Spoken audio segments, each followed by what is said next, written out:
Assalaamu calaykum walaalayaal. Waa mar kale iyo taxaniheennii usbuuclaha ahaa ee aynu diiradda ku saari jirnay arrimaha cilmi baadhisaha iyo guud ahaan cilmi nafsigaba.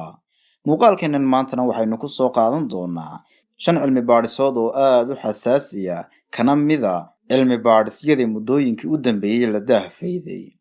Haddii aad muuqaalkan furtayna daawade waxaan kugula talin lahaa inaad dhammaysato, waayo waxaa ku duwan cilmi iyo xogo aad u xiiso badan. haddii uu ka cajabiyo muuqaalkuna ha naga ilaawin waad iska garanaysaan ee halkii yarayd halkii casayd ha la caddeeyo. aynu galno muuqaalkeenna.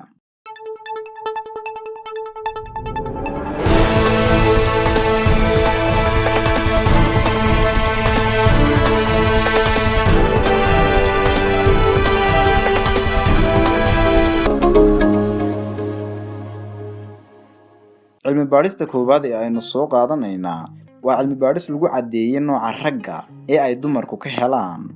cilmi baadhis socotay muddo 10 sano ku dhowaada ayaa khubaro u dhalatay dalka Canada oo baadhitaan ku hayay nooca ragga ee ay dumarku ka helaan ayaa ogaaday in ragga hadalkoodu yar yahay ee kelmadaha gaagaaban adeegsada ay soo jiitaan dumarka isla markaana hantaan qalbiga haweenka, iyadoo la sheegay in dumarku aaminsan yihiin in hadal yaraantu tahay astaan muujinaysa raganimada qofka ama ninka.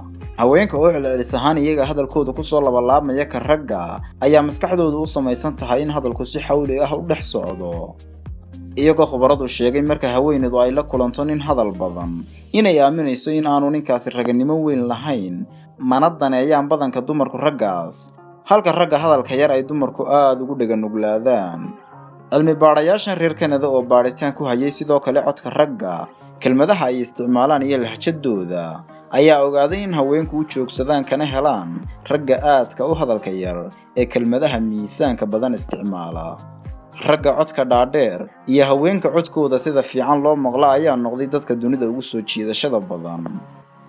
Dr. Molly Babel oo ka tirsan jaamacadda British Columbia ee dalka Canada ayaa tidhi mar ay arrintan ka hadlaysay: codku waa shay cajiib ah oo lagu kala duwan yahay, laguna garan karo shakhsiyadda qofka. waxyaabo badan oo codka dadka laga dhex arka ayaana jira, taas oo ay ka mid yihiin qaabka qofka iyo balliciisaba. Dr. Babel waxay sheegtay natiijada u soo baxday inay tahay in haweenku aad u door bidaan ragga hadalkoodu kooban yahay ama aamusan marka loo eego kuwa hadalka badan.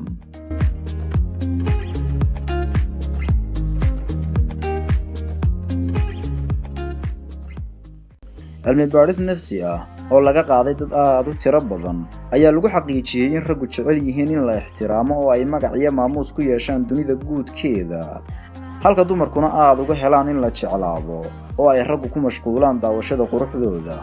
qoraal la dhaho Emerson ayaa buug uu qoray oo la yidhaahdo jacayl iyo ixtiraam ama Love and Respect ayaa hore loogu shaaciyay in dumarku jacaylka ugu baahan yihiin sida ay hawada ugu baahan yihiin oo kale, halka ragguna badanka ay u baahan yihiin ixtiraam qoto dheer.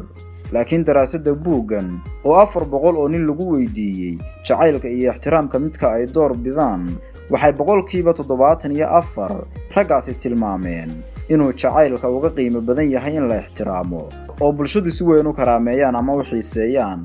sidoo kale haween tiradaas oo kale ah oo iyagana xog ururin duuqooda nololeedaha lagu sameeyay ayaa sheegay in ixtiraamka ay ka doorbidayaan inay helaan lamaane aad u jecel. waxaana qoraaga buuggani hoosta ka xariiqay in dumarku jacaylka ugu baahan yihiin sida ay qaadashada hawada ugu baahan yihiin oo kale. geeska kale daraasado laga sameeyay gudaha dalka Mareykanka ayaa iftiimiyay in raggu aad u jecel yihiin magaca weyn iyo lacagta, halka dumarkuna inta badan ku hamiyaan inay helaan nin aad u jecel oo keliya. ugu dambeyntiina marka buuggan iyo daraasadan la isku eego, waxaa soo baxday in raggu aad u jecel yihiin sharaf iyo karaamo inay bulshada ku dhex yeeshaan, halka haweenkuna wax kasta ka doorbidaan in ay helaan nin aad u jecel oo noloshooda macaankeeda tusin kara.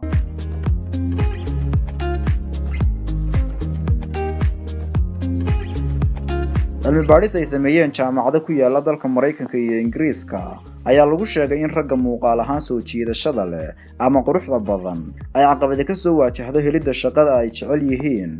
khubarada daraasadan samaysay waxa ay sheegeen in ragga qurxoon loo arkay inay khatar ku yihiin madaxdooda, isla markaana waxaa loo diidaa in ay soo baxaan oo khudbad ganacsiyeedyada ama hawlaha sharaxaadda looga baahan yahay ay qabtaan. Cilmi baadhistan oo ay sameeyeen jaamacadaha University College London ee dalka Ingiriiska iyo jaamacadda University of Maryland ee dalka Mareykanka ku taala ayaa lagu xusay in ragga qurxoon loo dhiibo jagooyin aad u hooseeya oo aanay mahadin. Cilmi baadhayaashan oo 4 tijaabo ku sameeyay xafiisyo shaqo waxay ogaadeen marka raggu ay shaqaalaysiinayaan rag kale si ay ula shaqeeyaan in aanay jeclayn ragga soo jiidashada leh oo ay u arkaan inay khatar ku yihiin jagooyinkooda. Geesta kale waxay daraasadu tilmaamtay in haweenka quruxda badan aanay dhibaato badan kala soo kulmin dhanka shaqo doonista, isla markaana ay shaqada degdeg u helaan marka loo eego haweenka aan soo jiidashada lahayn.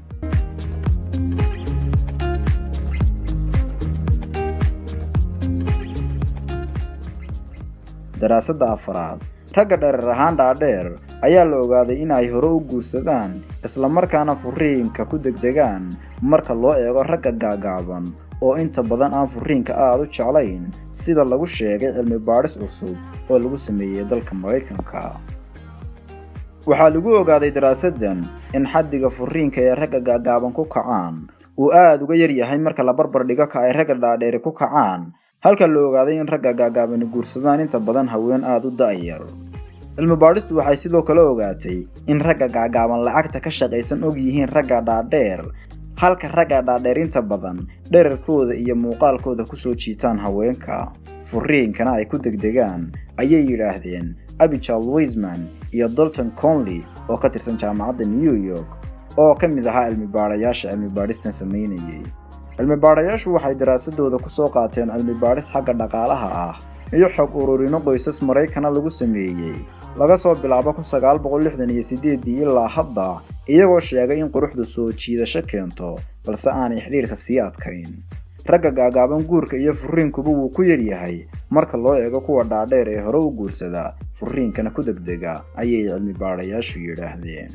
Sida daraasada lagu xusay, ragga gaagaaban waxay inta badan lacagtooda u isticmaalaan in ay isku qurxiyaan, halka ragga dhaadheerna haweenka ay ku soo jiitaan dhererkooda iyo muuqaalkooda guud.